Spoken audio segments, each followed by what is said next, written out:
welcome to worship. Isn't it good to be together? We are on this journey together talking about forgiveness and a journey towards reconciliation. And so I hope you've had an opportunity to be with us. But even if you weren't with us, and by the way, you can go online and check out last week's sermon, I'm glad you're with us here today. So pay attention. Let us be community together in this digital way, spiritual community. May the songs and the word and the prayers and this being together may inspire you to know that you're beloved. So let us worship.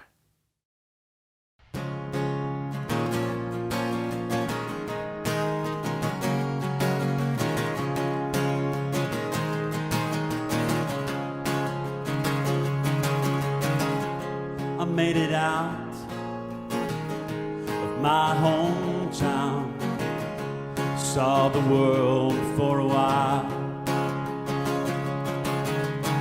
sleeping on your couch.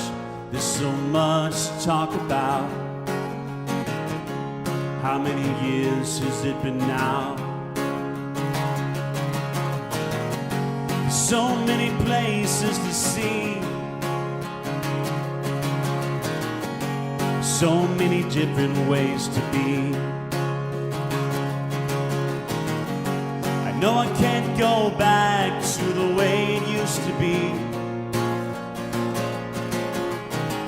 but I got right now, what I got right now, what I got right now, and that's enough for me.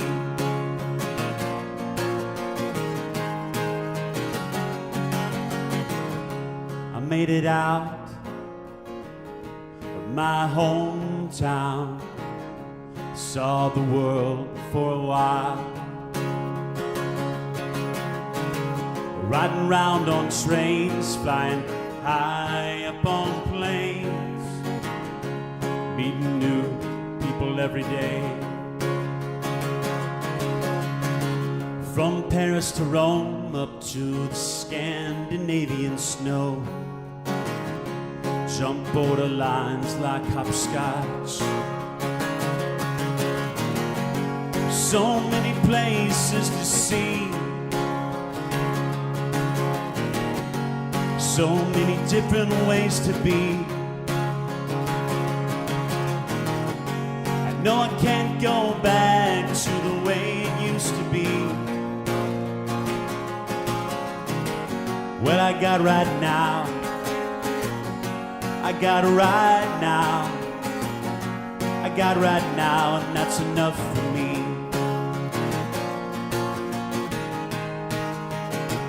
It's enough for me.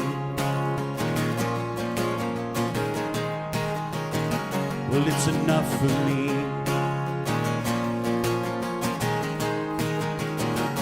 It's enough for me.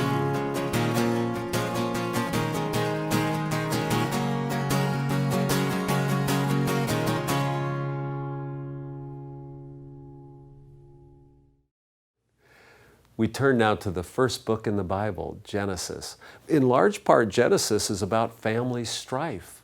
Family life is not always easy. Relationships can be torn asunder. We're in the Jacob and Esau cycle, and we're in this moment where the mom, Rebecca, actually conspires with the son Jacob to trick Isaac so that Esau doesn't get his blessing. I know it sounds complex, but there's a lot of family manipulations going on here. Rebecca helps him put this animal skin on the back of his hand so that Isaac will think it's Jacob. Isaac is old and can't see. Listen. So Jacob went up to his father Isaac, who felt his hand and said, "The voice is Jacob's voice, but the hands are the hands of Esau." He did not recognize him because his hands were hairy like his brother Esau's hands. Remember, that was just the skins that Rebecca put on. So he blessed him. He said, "Are you really my son Esau?" He answered, "I am." Then he said, "Bring it to me that I may eat of my son's game and bless you."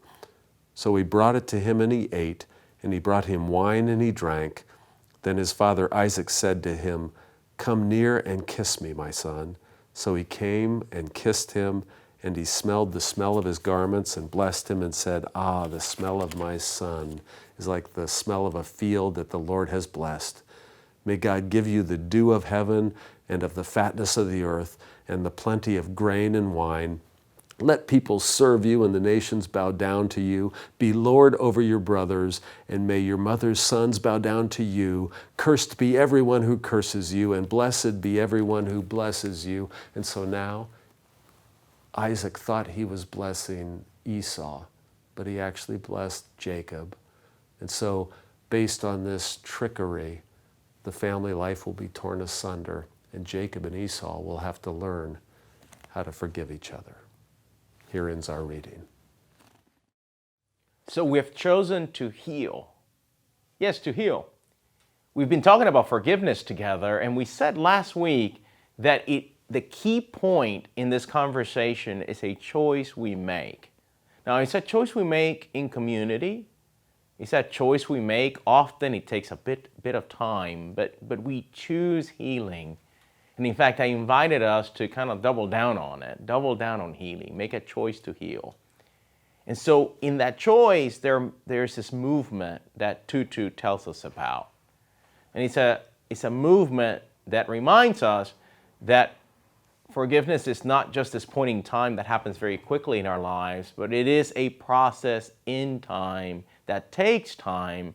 And in the end, no one can tell us how long that takes. As long as we're still day to day, moment to moment, committed to healing. And we said last week, and I'll remind you today, that the first step in this process was to tell the story, to tell it and retell it. And that story rooted in the reality that we have faced.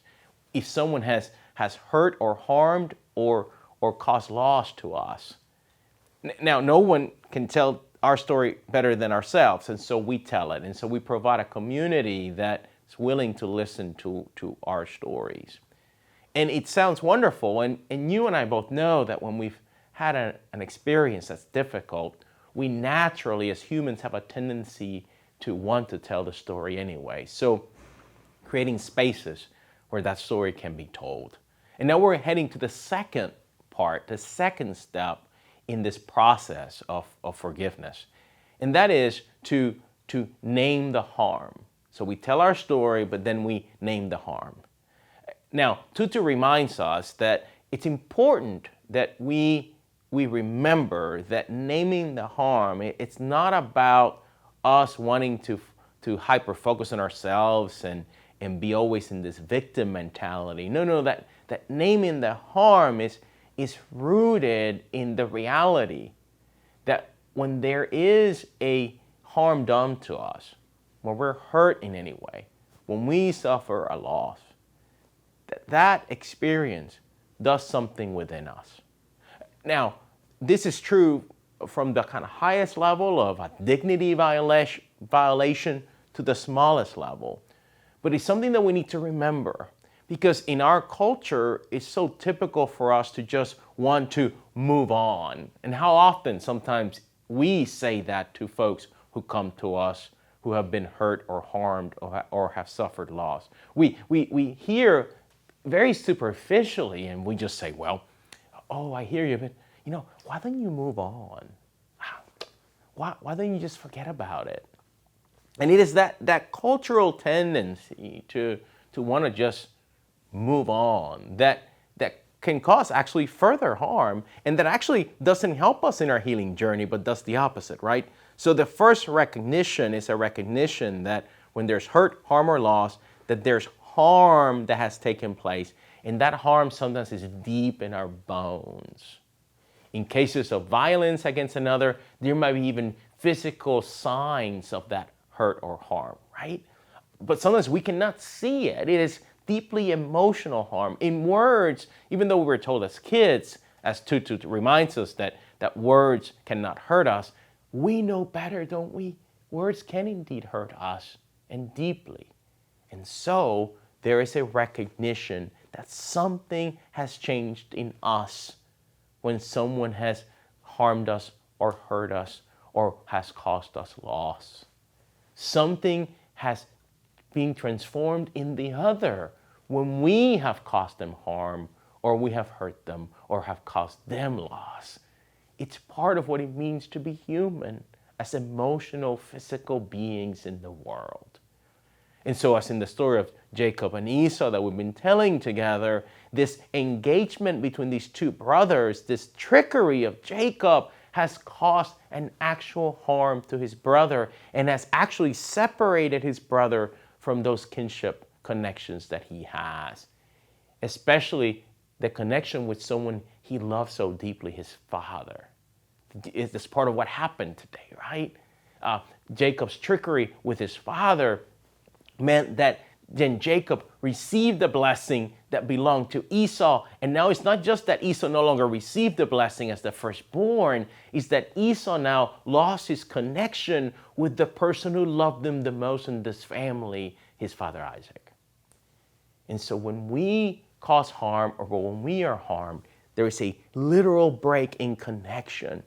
And often there's a break in connections with our true selves too. And so in order for us to be in a journey of healing, in order for us to be in a journey of forgiveness, then we need to rehearse the harm that has been done to us. Now, as Tutu reminds us, this activity that seems so simple can get a bit more complicated because often we need to recover the language of feelings, of the way in which this event has shaped us, because we have so deeply been shaped and moving on, we have even lost the language, the words to describe to that other what has happened here. When my children were little, sometimes me as a dad in my disciplining of them, and let's remember that discipline is teaching. We tend to forget that in our culture. We often think of discipline as punishment, but actually the word discipline means to teach something to that other. So sometimes in my disciplining, I would mess up. So I'm confessing that as a father, I messed up. And what's fascinating is that early on we began to try to practice this idea of forgiveness and reconciliation. So when I messed up, then I had a duty to go to this child and to say, Daddy messed up. And to let them tell me what that meant for them. And you can just imagine this child at 5 and 6 and 7, or a little later at 12, 13, and 14. They had a lot of feelings about our encounter and how it had hurt them. And you know what was so hard so often to hear that? Because I didn't want to hurt them. I didn't want to harm them. And yet it was so hard to hear that I had caused them such distress because of my mistake.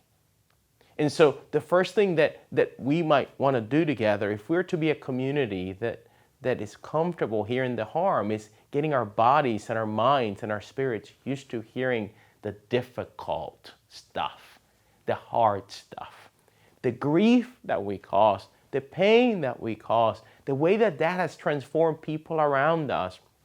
We need to get used to hearing it. This is like in the church when we go through the church year and we hear the difficulties of Mary and Joseph who cannot find a place to lay their heads, and Jesus who's constantly attacked by those who are against them, and disciples who can seem to find their place, and a Jesus who ends up on a cross, right?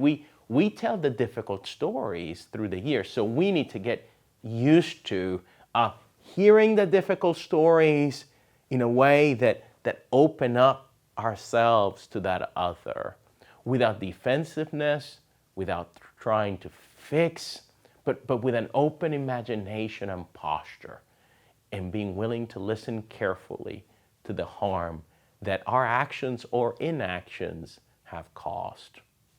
But then we do something else, right? So we're open to that storytelling around the harm that we have caused. We are curious about that person's life and what's happened in the midst of the difficulty and the loss.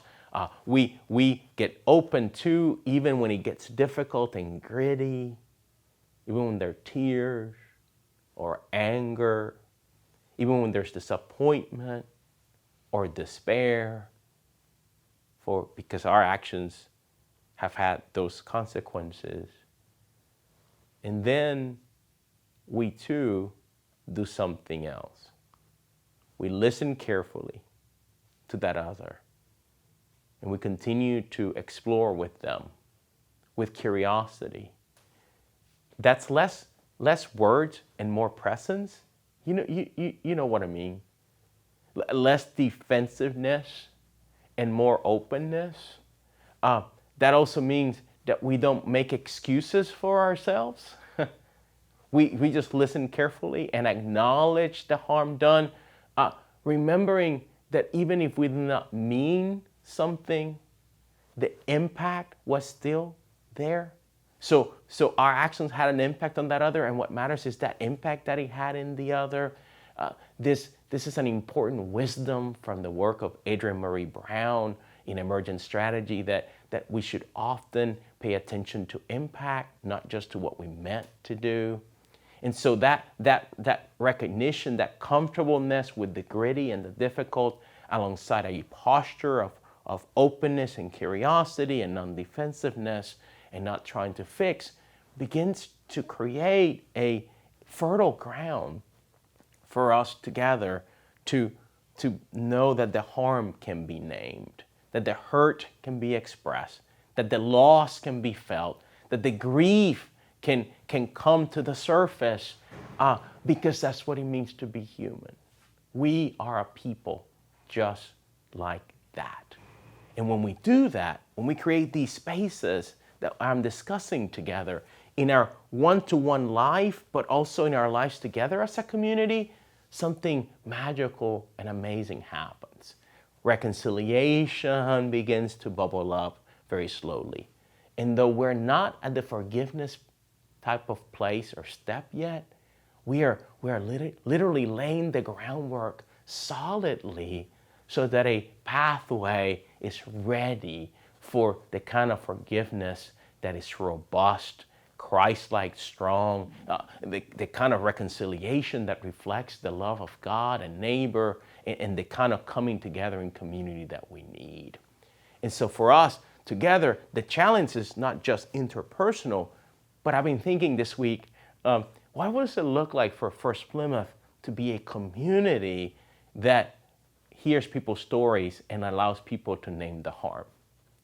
Can you imagine that kind of community? In the things that we do together, that creates these places, these greenhouses where folks can be heard and know that they're heard, where people's humanity can be not just celebrated, but truly paid attention to, and that we are helping one another humanize each other, especially in the difficult seasons of life.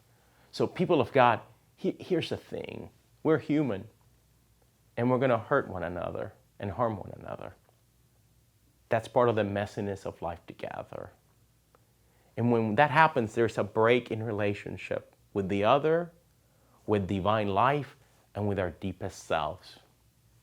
Often, that dignity violation creates a difficult place and a harm sometimes that we can see and at other times that we can't, but a harm that is real and deep and has effects in another person's life. So let's be willing to hear the harm that has been caused by ourselves, action and inaction, and by the systems we participate in. And when we do that, when we're willing to do so without defensiveness, and when we're open and curious, and when we don't try to fix the other, when we create those spaces, something amazing happens. The good news begins to emerge. Fertile ground for hope and peace, the pathway towards reconciliation being laid, healing around the corner. Let's go do that as we continue in this journey of forgiveness. Amen. Amazing grace, sweet the sound that saved a wretch like me.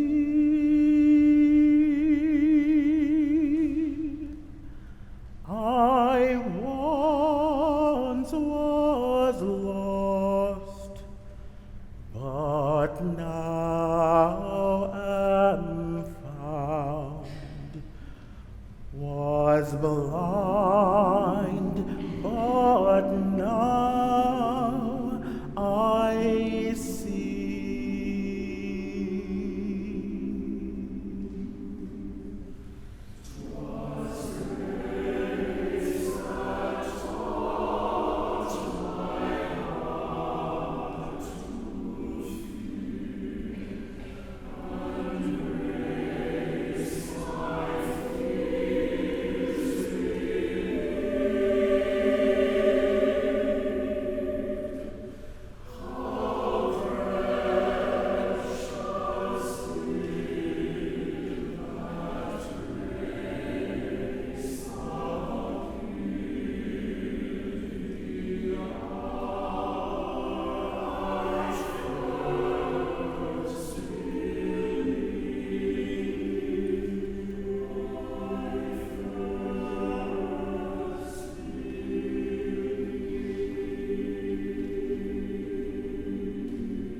Amazing grace, how sweet the sound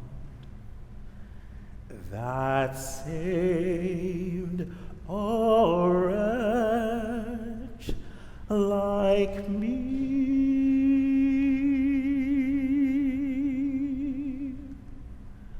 I once was lost, but now am found, was blind, but now I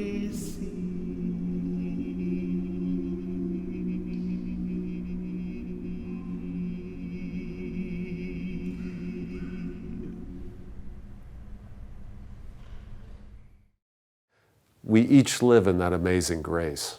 We each have been forgiven, and we are set free. You are joining this digital worship, and I have a favor to ask. During COVID, we had to adapt and create a lot more digital worship opportunities, and it's even changing our physical worship. But we need some input from you. We need some survey information. Please fill it out. Just click the link on this post or go to our homepage on the website. Please, we need your input. But even more importantly, we've worshiped together now at this moment. I hope now it has set your heart right, that you're ready to live this week with a little more grace, a little more forgiveness. Go in peace.